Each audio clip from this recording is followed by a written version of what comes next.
Sementara itu, seorang pemancing yang sempat dinyatakan hilang setelah jatuh dari tebing akhirnya berhasil ditemukan 2 Januari 2020 sore.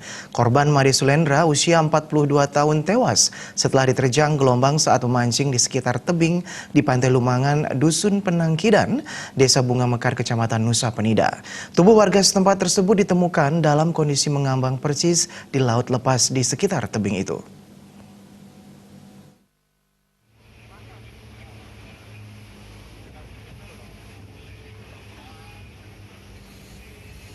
Berbekal Desa Bunga Mekar, Wayan Yase mengatakan Basarnas berusaha keras untuk mengevakuasi korban.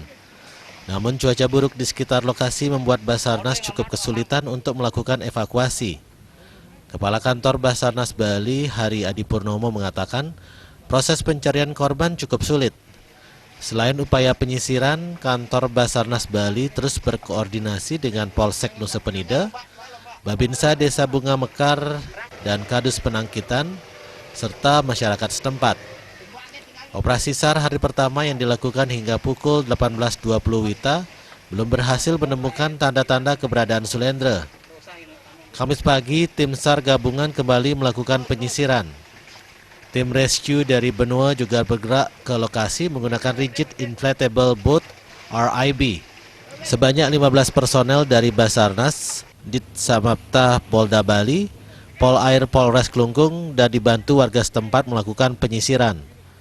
Area pencarian dibagi menjadi 2 seru.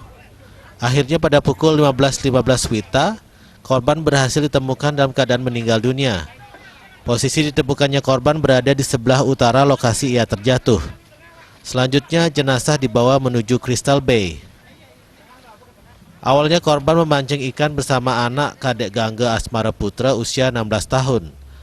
Tiba-tiba datang gelombang tinggi dan menghantam tubuh korban hingga mengakibatkan korban terjatuh ke laut.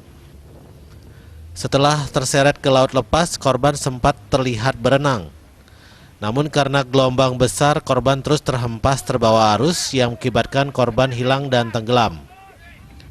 Kasubag Humas Polres Klungkung, AKP Gede Putu Ardana mengimbau warga senantiasa meningkatkan kewaspadaan dan tidak membahayakan diri sendiri, terlebih ketika sedang beraktivitas di sekitar pantai dan tebing curam di tengah cuaca buruk pada awal tahun 2020 ini.